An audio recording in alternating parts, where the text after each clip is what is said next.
अस्सलामुअलैकुम वरहमतुल्लाहि वबरकातुहू। दोस्तों, आज की इस वीडियो में हम बात करने वाले हैं नाखून तराशने के बारे में कि नाखून तराशने का प्रैक्टिकल और सुन्नत तरीका क्या है। सुन्नत तरीके के मुताबिक अगर हम नाखून तराशेंगे तो इंशाअल्लाह हम दुनिया में भी कामयाब रहेंगे और आखिरत में भी कामयाब रहेंगे, क्योंकि ये रोज़मर्रा का हमारा काम है। अगर सुन्नत को जहन में रख कर के आपने अगर ये काम की तो इंशाअल्लाह अल्लाह की रहमत आप पर नाजिल होगी। आका अलैहिस्सलातु तस्लीम ने फरमाया कि जो इंसान नाखून जुमे के दिन तराशेगा तो अगले जुमा तक वो तमाम तरीके की परेशानियों से अल्लाह ताला महफूज रखेगा।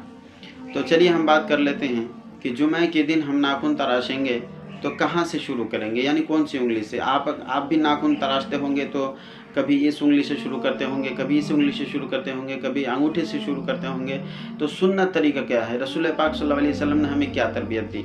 तो चलिए हम बात कर लेते हैं सुन्नत तरीका। तो देखिए आप कि सबसे पहले जो सुन्नत तरीका है हाथों में, तो दायां हाथ के नाखून सबसे पहले तराशना है। कहाँ से, कौन सी उंगली से, ये शहादत उंगली से। ये शहादत उंगली से हमें तराशना शुरू करना है और 1 2 3 4 ये चारों के चारों को हमें इस तरफ से सीरियल लेकर के हमें ख़त्म करनी है।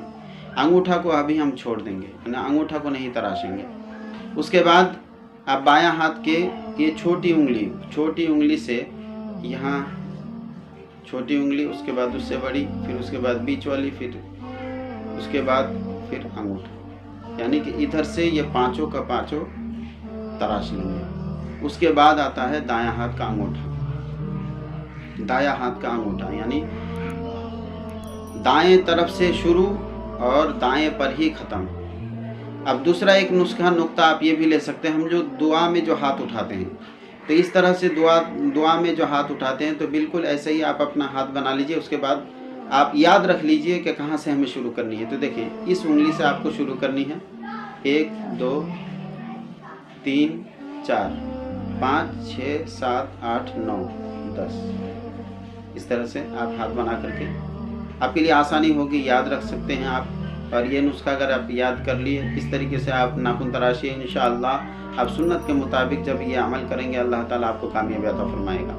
तो चलिए, ये हो गया हमारा हाथ के अंगूठे का, जो हाथ के नाखून तराशने के बारे में। अब जो पैर का है, तो पैर के जो बायां, इस तरह से अगर पैर है आपका, मान लीजिए ये दायां है या बायां, तो दायां पैर का अंगूठा छोटी उंगली से हम शुरू करेंगे। यानी जो वज़ू में मसह करते हैं, ये जो खलल करते हैं, वज़ू में जो उंगलियों का खलल करने का जो हुक्म है कि दाएं तरफ के पैर का जो खलल करना है वज़ू में, वो छोटी इस तरह से वज़ू में जो खलल करते हैं, तो खलल करने का जो सीरियल है, जो सिस्टम है, बिल्कुल वैसा ही नाखून तराशने का आपको तरीका है। यानी बायां पैर का पहले दायां पैर का छोटी उंगली, उसके बाद उससे बड़ी, उसके बाद बीच वाली, फिर इधर ये अंगूठा, यानी दायां पैर का पूरा इधर से काट लिए। उसके बाद बायां पैर का इधर से शुरू करेंगे, अंगूठे से ये अंगूठा, उसके बाद ये, फिर उसके बाद बीच वाली, फिर ये, उसके बाद सबसे छोटी। तो ये हो गया बायां पैर का, यानी कि पैर में इधर से आएंगे, इधर से ख़त्म कर देंगे।